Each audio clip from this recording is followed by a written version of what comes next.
Thank you for coming to the Mortgage Vault headquarters. That's a very nice setup you guys got here. Thank you. We definitely DIY'd a lot of it. Yusuf and I, late nights. Oh, just really? It doesn't look like that, I'll tell you that. It looks professional. Thank you very much. I really appreciate it. So, where's your office again? In Aventura. I'm with Keller Williams Elite Properties in Aventura. I've been there for the last 6 years, going on 7 years now. Okay, awesome. Yeah. Cool. So almost my whole career.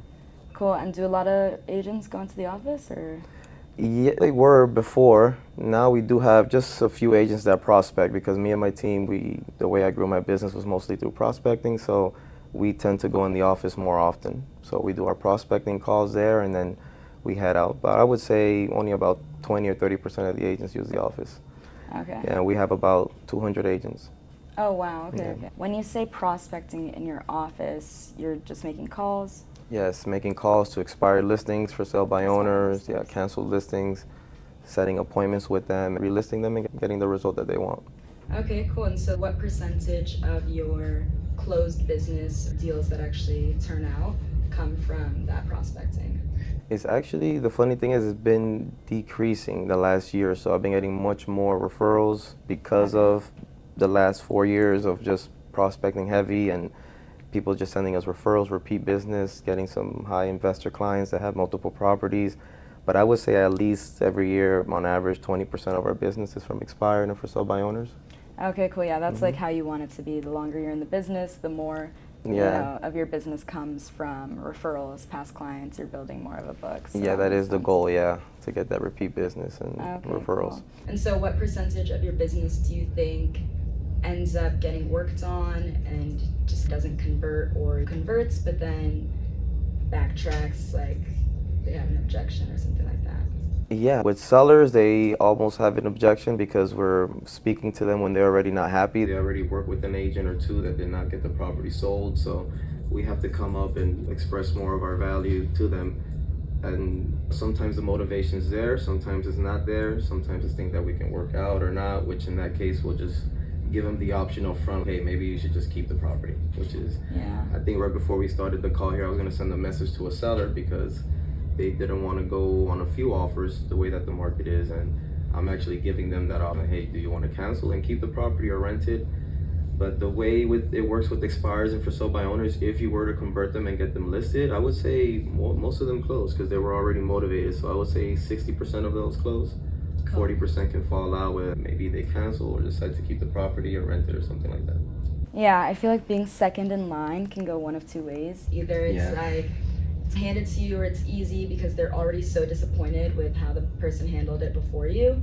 And so it's like your bare minimum is already much better than what they were receiving before. So they're immediately impressed from the very beginning and really grateful to be working with somebody different who does things differently that aligns with them more.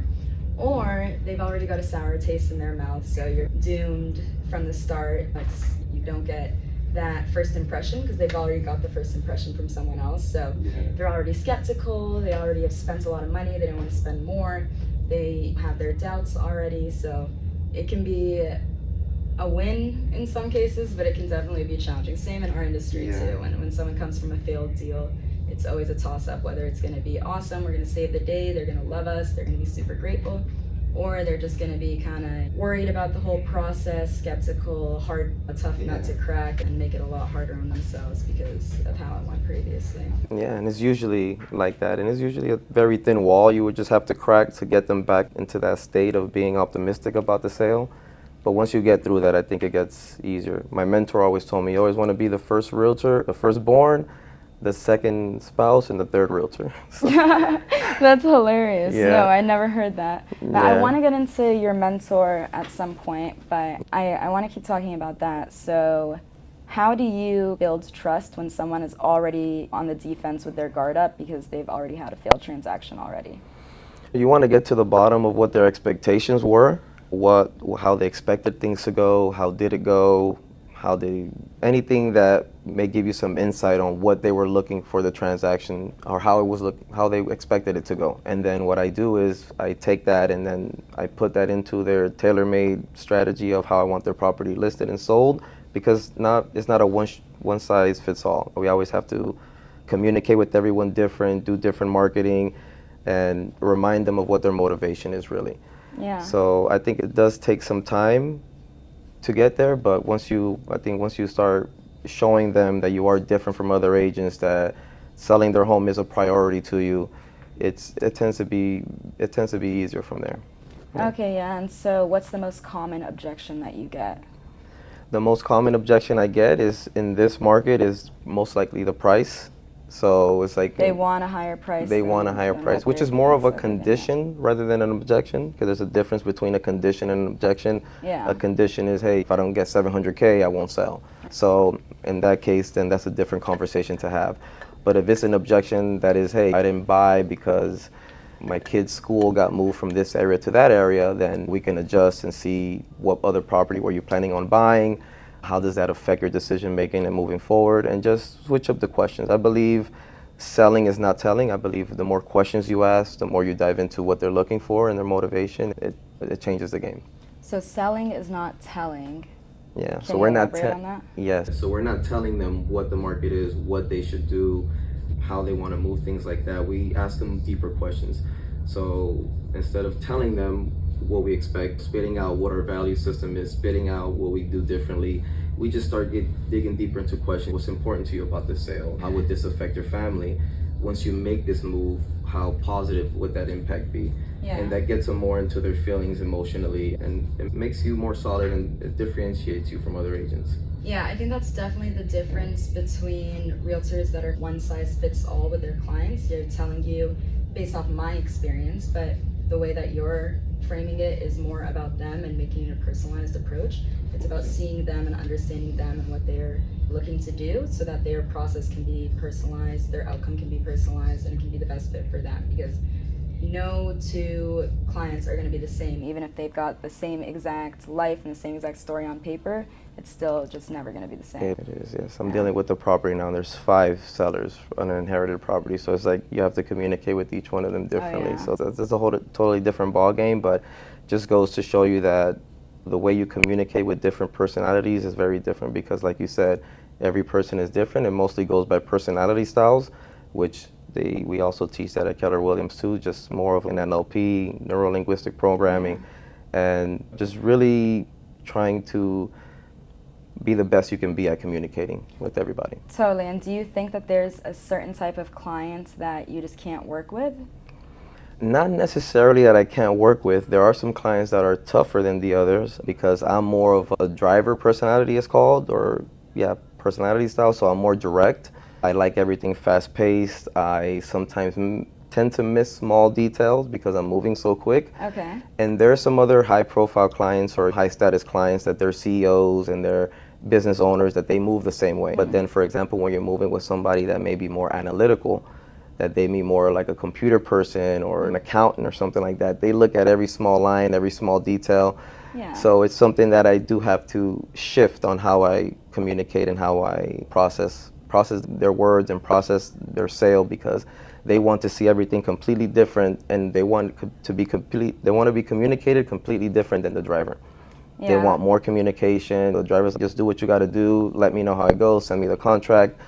They're like, no, I want to read everything line through line. I need this correction, that correction. Yeah. Detail-oriented people. Yeah, Yes. Compatibility is definitely a big thing. It is. I feel like as a real estate professional, you have to fit into several different molds and cater to different personality types, different people, figure out what's going to work and what isn't.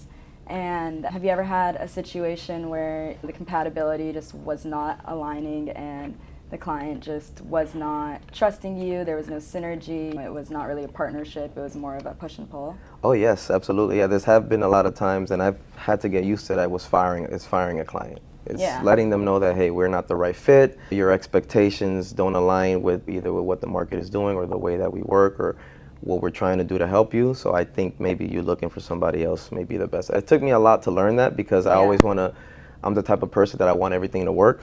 So I want to try to make it work with everyone, but I had to learn, and it's easier because the energy that they take from that deal, you can just get that back and put it on another 2 or 3 transactions, and that you can get. And learning when to fire the client is something that I'm in the Yes. process of learning too. So that's something I want to talk about. Is red flags in clients. So I I know some of my red flags in my industry. The client is the client, the buyer, but at the same time, also the agent is our best client, really, because that's where we get like almost 100% of our business is referrals, and then I'd say a big portion of that is referrals from real estate agents. Identifying these compatibility issues or red flags, as I would probably call them, up front or as soon as you possibly could, and either kind of realigning, getting on the same page, being direct about this is not how we work when you can, so that you can protect your business, protect your energy, protect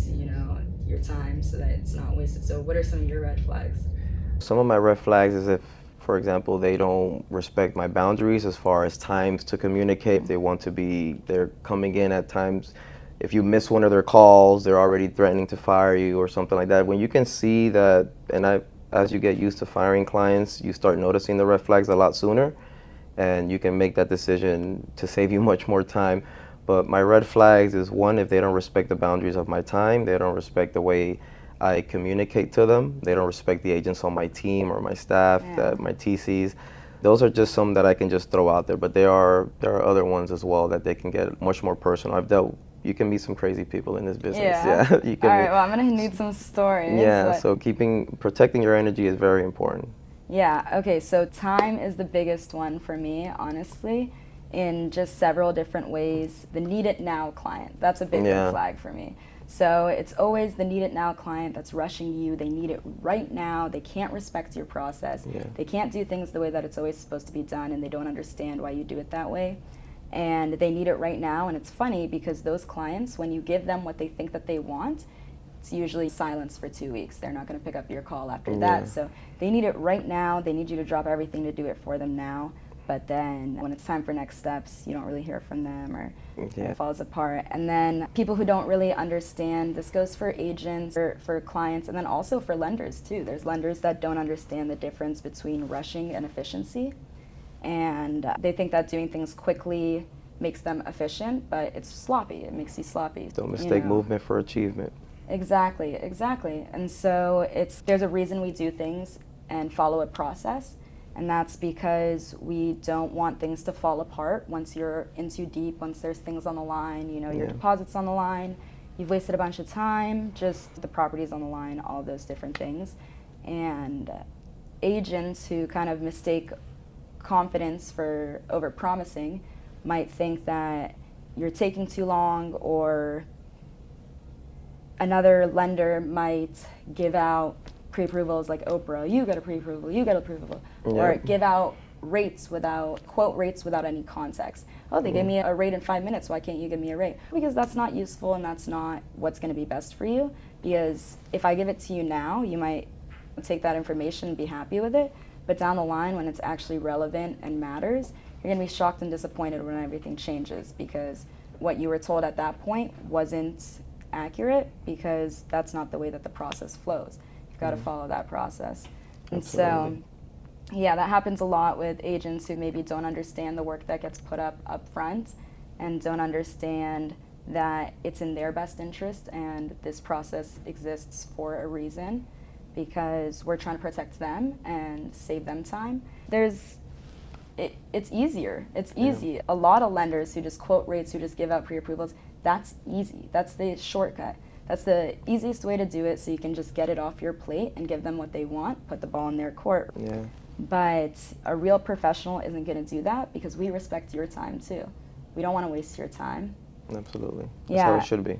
And the lack of boundaries too. I definitely think that's a big one. Urgent is urgent. We're always going to take things seriously when it's urgent. We're going to prioritize our agents and make things happen, and that's the difference between a true partnership and a relationship with a local lender where we've got your back. It's not just some random lender or client somewhere across the country.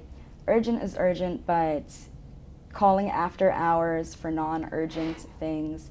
Time is the only currency that we have, and it's the only currency you don't get back. We're only humans. You need time to recharge. You need time to spend time with your family, to live your life. And if we don't have that time and we give it to non-urgent requests, or someone who has a lack of boundaries or thinks that that's appropriate, then we're not going to be able to come back the next day at 8 a.m. in our office, and give 100% to our business and give the process and the service that our clients deserve. That's just the fact of the matter. It's not possible. Yeah, it's not, no, and that's very important as well. It's also when somebody's trying to already negotiate on your fees up front and things like that's also something that I like to discuss. And I like that they throw these things at me in the beginning because, like you said, that saves you time. I would rather them throw this all at me at once than we're working 1 or 2 months down the line. You have money and time invested into the clients, and then you start finding out all of this about them. Right. Yeah. But, clients who maybe don't see the value up front or think that they're doing you a favor by working with you. And it's, I only want to work with somebody who wants to work with me. There's several options for agents, especially. There's so many options for agents, and then there's so many options for lenders too.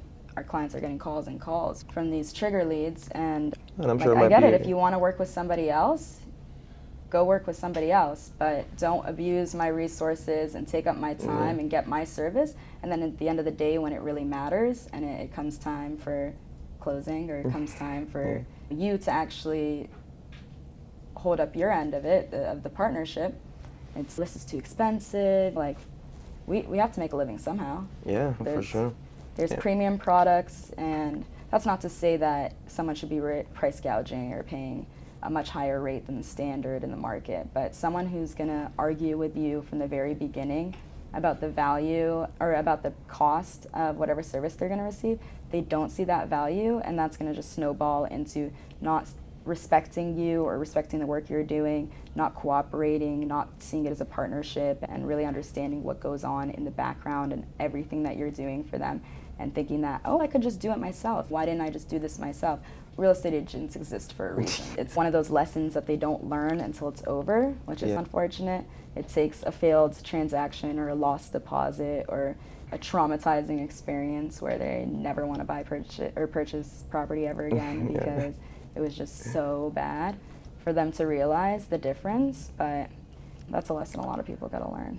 Yeah, it is. And I practice trying more with time to front load on them a lot and letting them know up front, hey, the transaction may not always be perfect. I'm not perfect.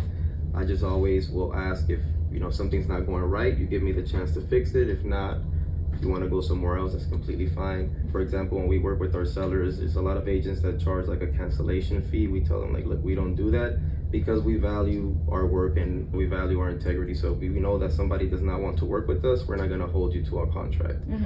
So it's something that letting them know up front that things may not always be perfect tends to help me out a lot.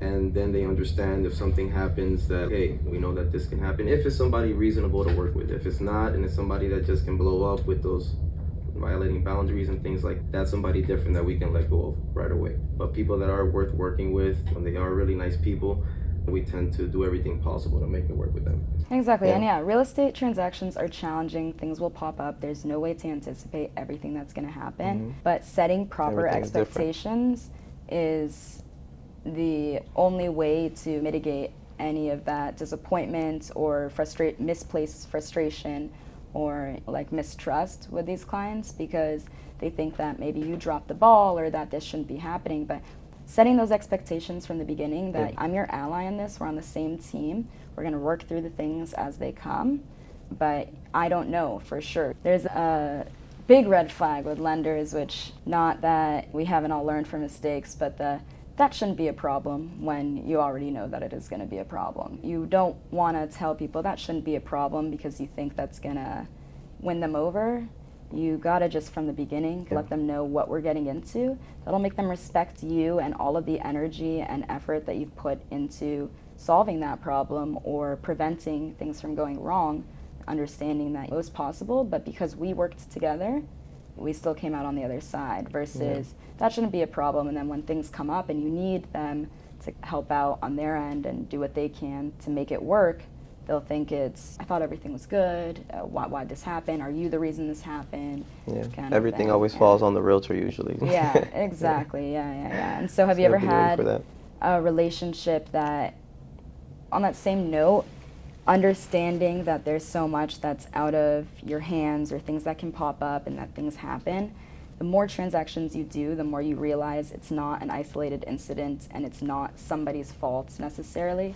Have you had like referral relationships where you were referring a lot of business and then there's a bad deal and you just cut them off?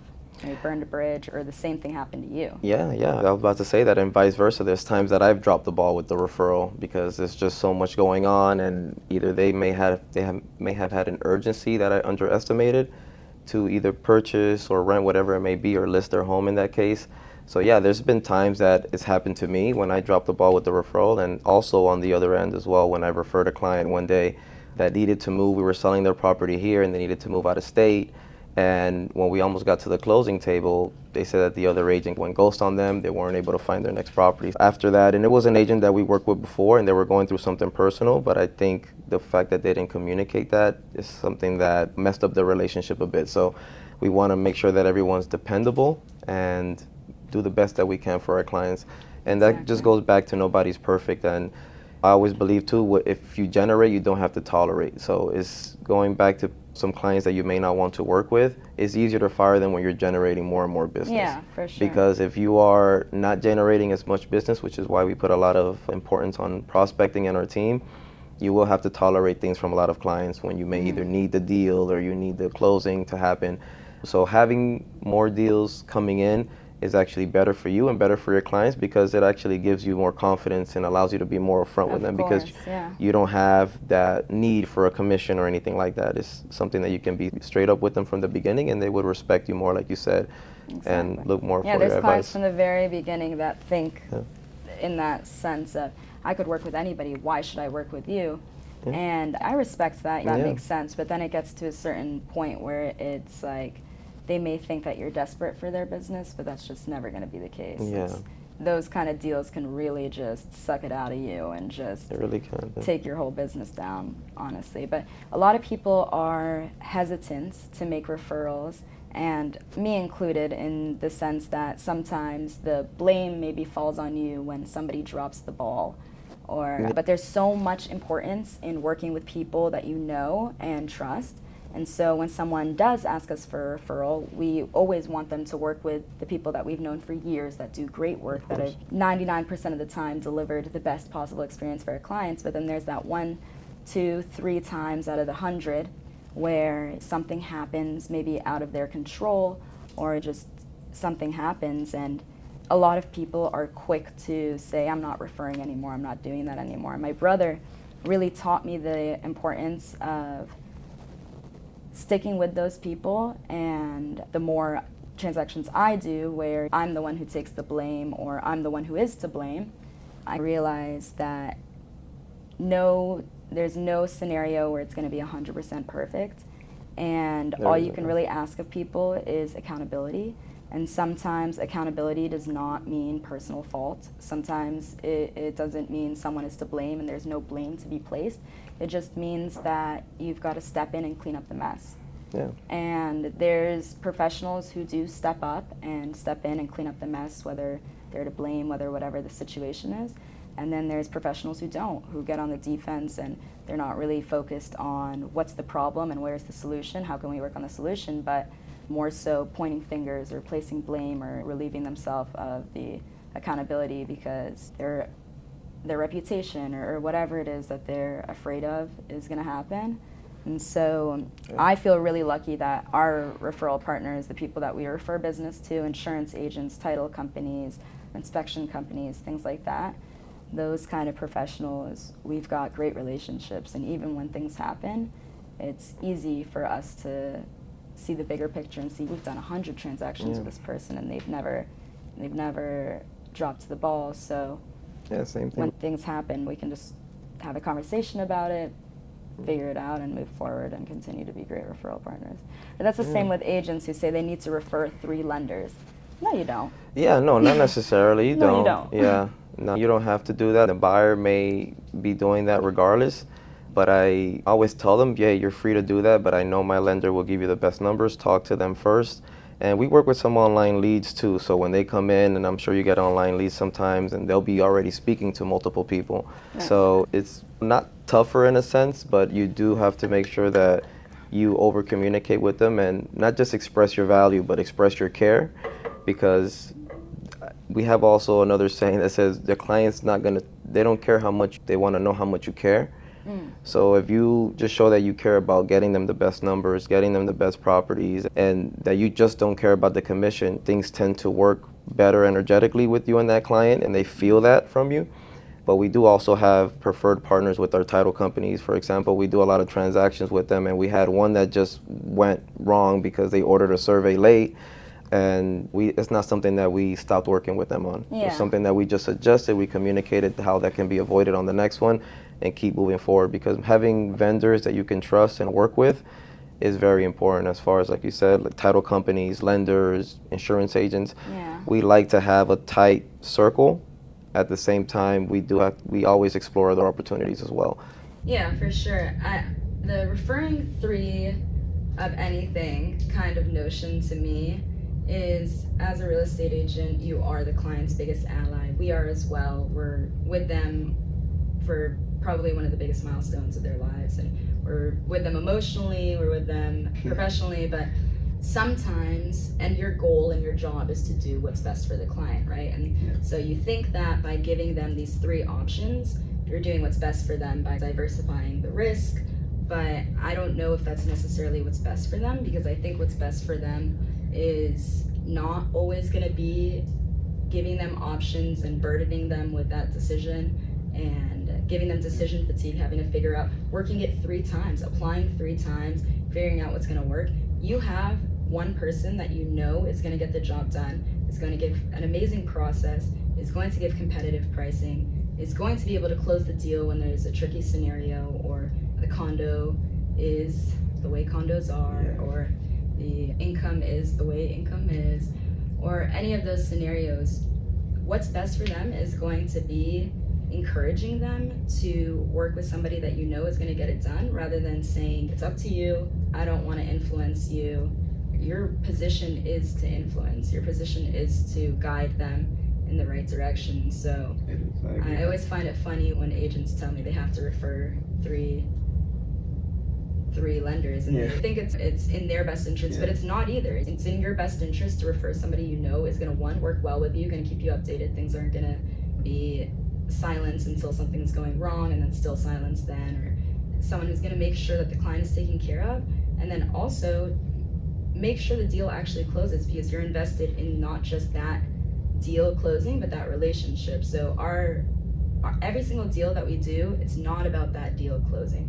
It's about the relationship that starts at closing, which is their entire network, creating a raving fan referable experience, and then also you're gonna have years and years of more deals. I'm not gonna lose a relationship over a deal, but I always found that kind of notion of three loan officers kind of funny, right? Yeah, You don't do that, do you? Am I calling you out right now? No, we don't. We always refer our one lender. We mostly work with listings. We do always refer one lender. We have had times in the past where we'll refer 2 or 3 lenders, and we did notice that would just confuse the client. It would burden them to send a whole bunch of documents to 2 or 3 different people.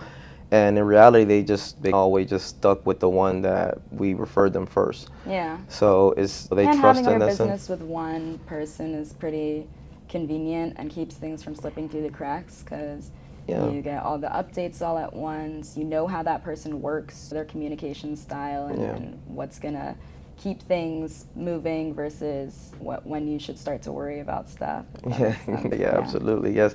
And with our lenders as well, we've known them for quite some time, but when our listings, it's funny you said, going back to what you were saying earlier about lenders giving pre-approval letters without verifying anything, and since we work with mostly sellers, we have come to find out that when we do contact those lenders that they send pre-approvals with, they haven't verified any of their income, they haven't verified their credit. They're just giving out pre-approvals just because they probably showed them they have some money in the bank or something like that. And it's crazy to see, because we went under contract one time on a property with the sellers.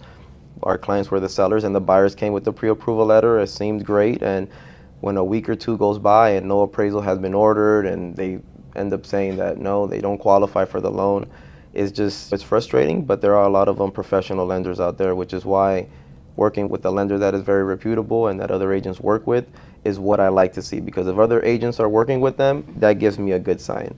And that's something that makes me feel more comfortable referring them business. Yeah, we all know time kills deals, but at the same time, there's a process that is doing the right things on a well thought out timeline versus back to the rushing to give people an answer that they think they want to hear or give them what they think they want just so that you can appear to be the right fit or win the business. But not everything that, is that the saying? Not everything that sparkles is diamonds? Or not everything that shines is gold or something like that? Yeah, something like that. Yeah, and I always tell my clients, I'm always going to tell you what you need to hear, not what you want to hear. So whether that may mean you may like me after or don't like me, it's my job as your agent to tell you what you need to hear.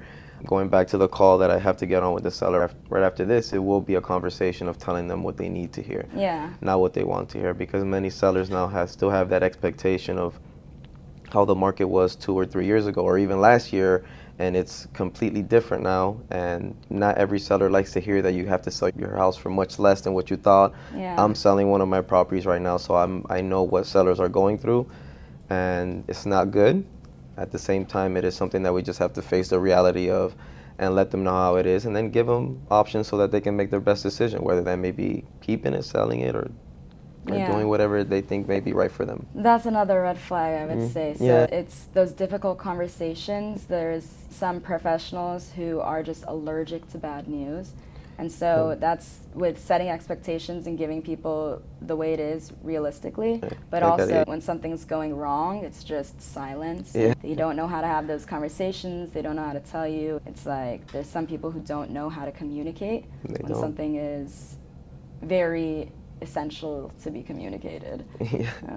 Like we call expired listings a lot, and when you'll be surprised of how many sellers say, hey, my listing expired a week ago and I haven't talked to my agent in a month or 2 months, because they're just avoiding that hard conversation. They're avoiding of facing that possible rejection or failure.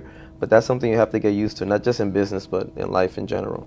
You have to get used to having those tough conversations, and that'll save you time and energy down the line. And negative feedback can be your best friend, because the point of life, and especially in this industry, is growth and learning, and that's why expertise matters so much and experience matters so much, because over time you need that. We tell all of our team here, day one of our most important things is mistakes are encouraged. So mistakes are encouraged because it gives you the opportunity to learn, to get feedback, to get it over with. Mistakes are going to happen. Exactly. And you get it over with, you learn, you just don't make the same mistake twice. And that works for us, and I think that's something that a lot of people need to understand, that it's okay when mistakes happen, and it's okay for someone to get angry with you or to give you that feedback. You need that. It's a privilege, actually, to have someone who's willing to sit there and tell you what you did wrong. Sometimes it's not too valid, but sometimes you got to put your walls down and get off the defense and be willing to take that feedback and understand that maybe I dropped the ball, maybe I messed up, maybe I could do things differently, and in that moment maybe I didn't think that I was doing something wrong, but next time I'll try something different, and that's going to contribute to my continued success. And whenever you don't get it, and I'm curious because we do this, whenever you don't have a deal that they end up hiring you, do you ever call either the buyer at that point and ask them what we could have done better or what we could have done differently, something to get feedback on that? Because that's what we do.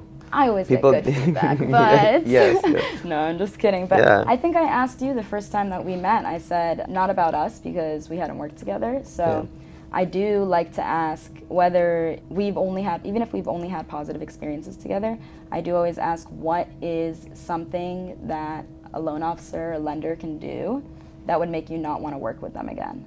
And that helps me also learn from other people's mistakes, which is the best thing you can do. It is. Learn from other people's mistakes, and then second is learning from your own. But I like to hear what people say, because almost everybody has a story or has some built-up resentment towards each industry professional, whether it's something simple, calling in the middle of the workday, or calling without a value, or contacting the clients without them saying that, contacting the client repeatedly, something different. It's different for everyone, totally different for everyone. But I do really appreciate feedback. We're lucky enough that my brother's been in the industry for a long time. He's taught me everything. He guides us, and he's got a really great process. We still make mistakes all the time, but I'm lucky enough that I get to follow his lead and follow the example he set, to where when I ask for feedback, it's usually really positive, and that makes me feel awesome. But sometimes I do want people to be a little bit tougher on us. Like, tell us, hey, I loved everything was great, but next time, don't do this. But people are shy. Yeah, they are. And getting feedback is very important. I ask because we like to get feedback when we don't get a listing or they decide to go with another agent. We always ask what we could have done better. What's something that you expected things, how did you expect it to go that it did not? And that way we know how to work so it won't happen again with somebody else. Totally, yeah. Actually, now that you mention it, we do, before it's really over, before the deal has moved on, we do always ask, like, even in the phase of when they're starting to say, okay, we're shopping or we're talking to another lender, we always like to ask, is there something that we were not able to provide you with, or can you let us know which aspect of the process you're unsatisfied with? Because that'll make people realize that they're not looking for anything by going somewhere else, because there was nothing they were, and 9 times out of 10 they say no. Were you unhappy with the numbers that we presented to you, because they never expressed that they were unhappy, or were you unhappy with the process or the service?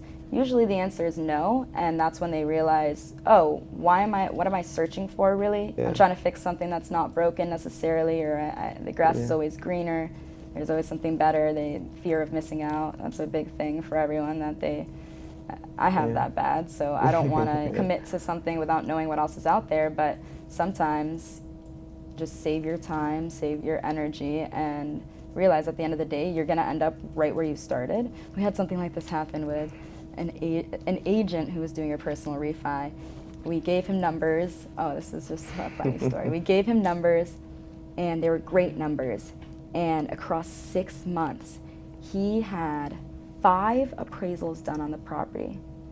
He had spoken to several different lenders, spoken to us back and forth many times, 5 different appraisals on the property. They burned 6 months of time, and they had initially came to us telling us that this was very time sensitive. They wanted to work with the lender who'd be fastest. And so 6 months into it, we're going back and forth. We're telling them, we've put so much work in, this is what we can do. This is how it's going to go. And in the end, a week before this loan is closing with another lender, and we had to cut him loose. We had to say that these expectations, we can't meet them, and best of luck. So a week before they're closing, he calls me super frantically, and he's like, they switched it up on us. They're giving us the exact loan structure, that the first structure we gave them, and we gave them multiple over these months. The very first structure, he came back begging us to do it. And it was a Monday call, and he asked if we could close Friday. And the structure we had given him was significantly better than what he had ended up in. And it was just so funny to me, because it was like, if we had just agreed to do this 6 months ago, it would have been the best experience you could have had. You wouldn't have wasted time. You wouldn't have done, I think that's a record, 5 appraisals. Yeah, you wouldn't have wasted all that money, all that time, and it was a refinance. So it was the issue was the holding cost of this loan that they were already in. And those were 5 appraisals with 5 different lenders, I'm assuming? Yeah, they also got appraisals done independently, and it was just so funny, because if he had just trusted us from the beginning and had just went with a great offer instead of trying to go for more and get better and keep pushing for more, it ended up, and you know what we told him on Monday? No, I'm sorry, we can't. That's not going to be possible. We can get you the same loan structure, but you're going to have to follow our process, and you're going to have to trust us, and that's the way it's going to go. We're not going to be able to do it by Friday. Like, that's the way that it goes. And so that's definitely a big lesson for them, I think, and a big lesson in the world of life in general, but especially real estate, is like, when you got something that works, just go with it. Yeah. It works, so just get it closed, get it done. Stop looking for more, stop pushing for better, stop expecting more. It's just, it works, and that's better than a lot of people got right now. So sometimes the first offer is the best offer sometimes. Exactly right. And it's a big issue with trust, I think, is they don't trust that they're getting the best possible outcome. Yeah. But that's where referrals and relationships really come hand in hand, where you have such a great relationship with your clients to where they really respect you. So when you refer someone, that referral carries weight. They know that this is someone I can really trust, and they are going to fight for the best possible outcome for me. Yeah, absolutely. Yeah, and it's usually like that, especially with our insurance and other people that we work with as well, especially our inspectors. And now we're getting more into like marketing agreements with those vendors because of the business that we refer them. So now they're helping us get more business because they know that if we get more business, they'll get more business. Exactly. So it's something that is beautiful to see when you have things when it's growing. But I do agree with you. Sometimes clients do try to search for the best offer, and that they end up shooting themselves in the foot. Yeah. It doesn't end up too well for them. Similar to a story I'm going through right now too with the seller, because they've had previous offers that were better, they didn't take it, now they're getting lower offers the way the market is going. So that is another hard conversations you have to have with them as well, that hey, it's not always just the best offers, maybe it's the right offer at the moment. So especially given the circumstances of the market, you have to really express to them that hey, really once again, it's not about the commission, it's about getting you the result that you want, and whatever you want to do with that, you can. Whether that may be getting it from somebody else or searching for more, you can, but then it might not always turn out the best for you. Exactly. Opportunities they're confined to a time limit. They're not going to always exist. Everyone has had missed opportunities. Everyone has a story of missed opportunities. But not everybody readjusts and starts acting different after the missed opportunity. Some people just keep repeating that same pattern. They keep pushing. And that's why things never work out. Yeah. But sometimes you just have to realize that I have an opportunity right here.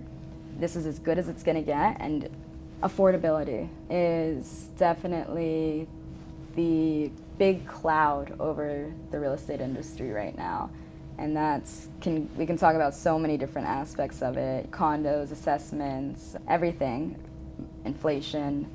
But then let's talk about the big one: interest rates.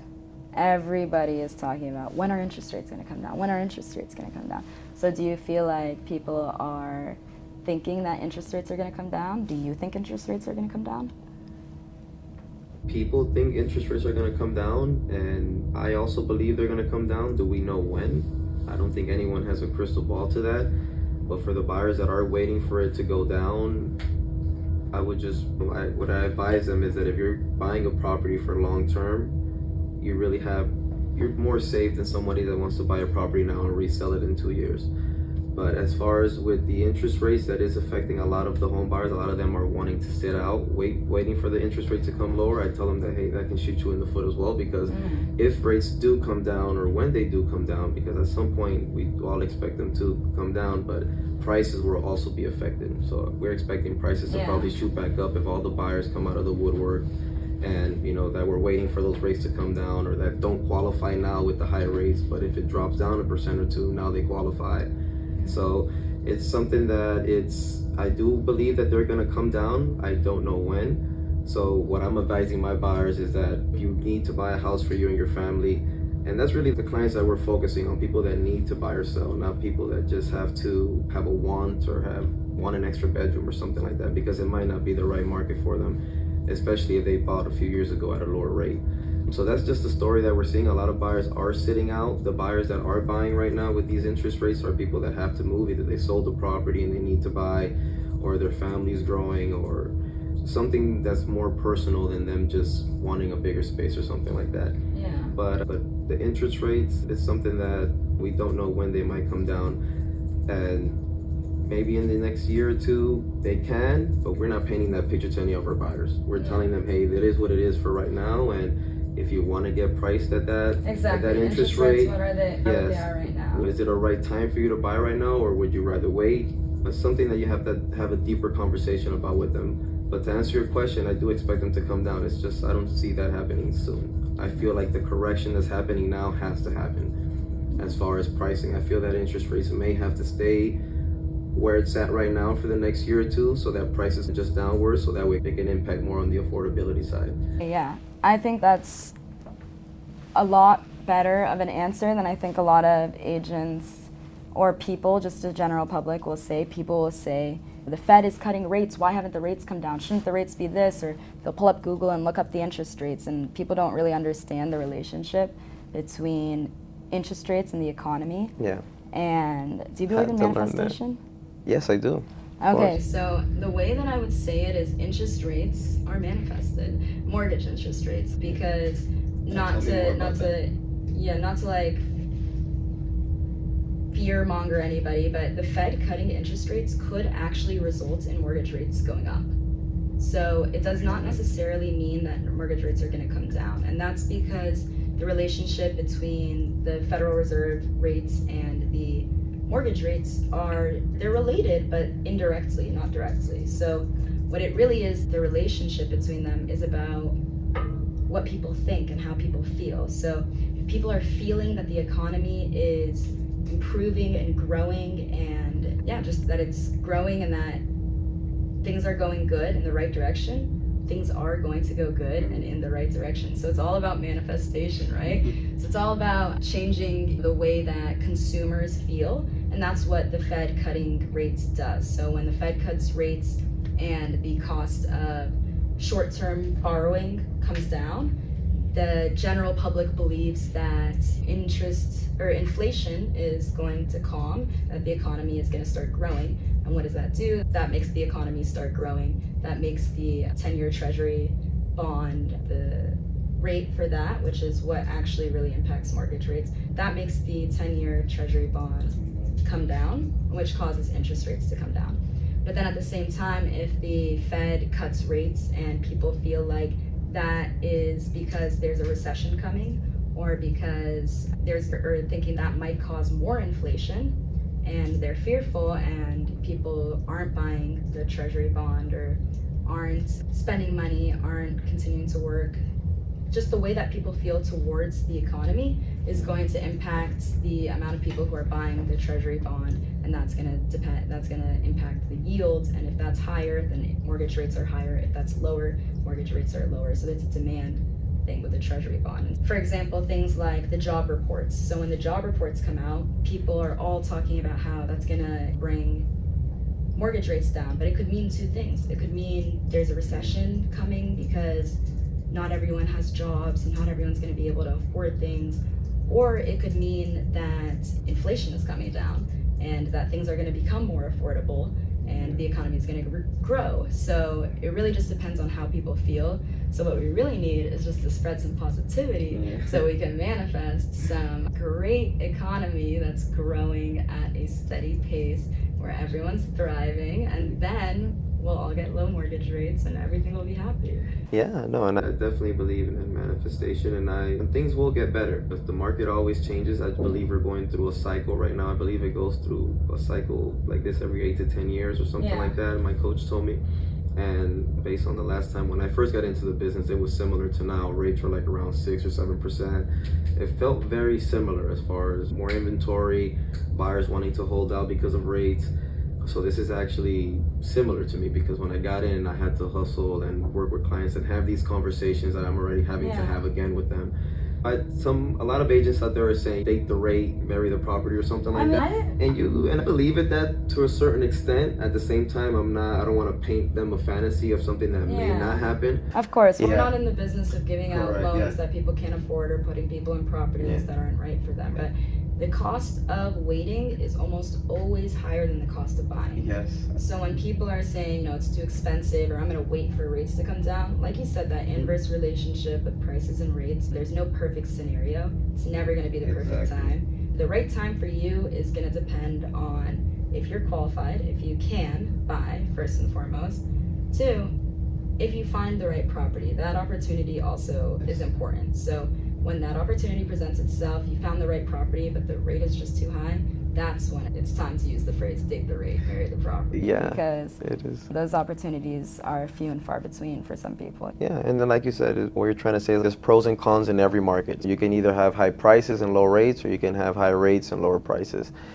Some people would agree that maybe having the higher rate and the lower price is better, because if rates come down, you can refinance. I just always believe in under-promising and over-delivering. Yeah, you never know what's going to happen. Exactly, we never know what's going to happen. And that's what I say about the Fed cutting the rates, and that's why people think, oh, that means interest rates are coming down for mortgages. But you don't know what's going to happen, and I had to learn that too. Climb from that. It really depends on how people react, how people perceive it, what they think. And the people who are in power and what they're saying too has a lot to do with it. It's not all just A to B, here it is on paper, here's what this means. It really all just depends. Interest rates could come down way before the Fed is going to have that meeting. So there's another meeting in September. The rates will come down before that meeting because it has nothing to do with the actual cut. Okay. It's if people think it's going to get cut, if people think why it's going to get cut and what the outcome is going to be. It's all about the relationship and what people think about it. Yeah.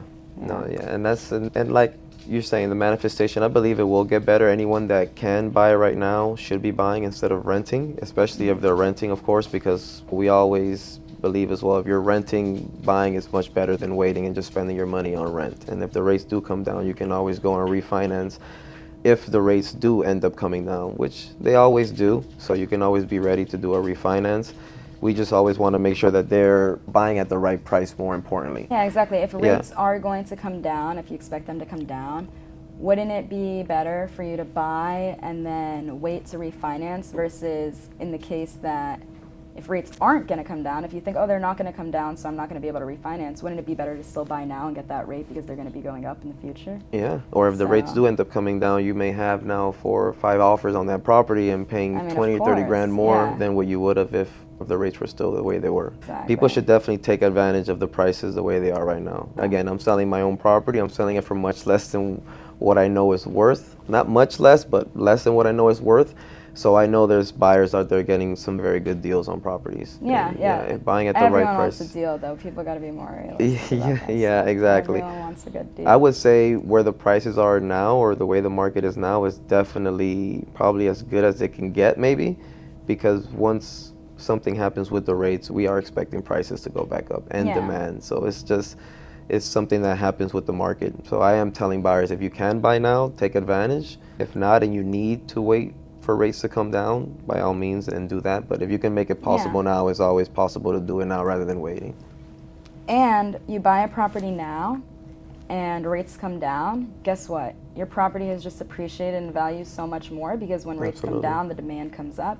And now you're going to make tons of money on your property when you sell it if you decide to, or you can refinance. And at least now you've secured a property at a value that is appropriate.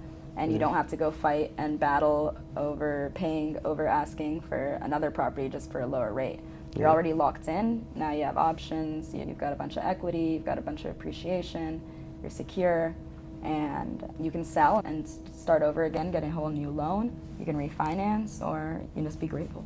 Yeah, absolutely. You got to take advantage. I think there's I've also invested and done fix and flips. So I'm always an avid believer that there's opportunities in every market. So whether the interest rates are high or the interest rates are low, there's opportunities in the market, whether you're an investor, whether you're an end buyer, there's always opportunities. So it's something that you just have to believe in, and the right opportunities will come to you. I agree. Okay, awesome. I appreciate you having me on. It was great having a conversation with you, and I'm sure that we'll be working together again soon. Awesome. You did really good. Oh, no problem. No, this is a high five. Oh, thank you.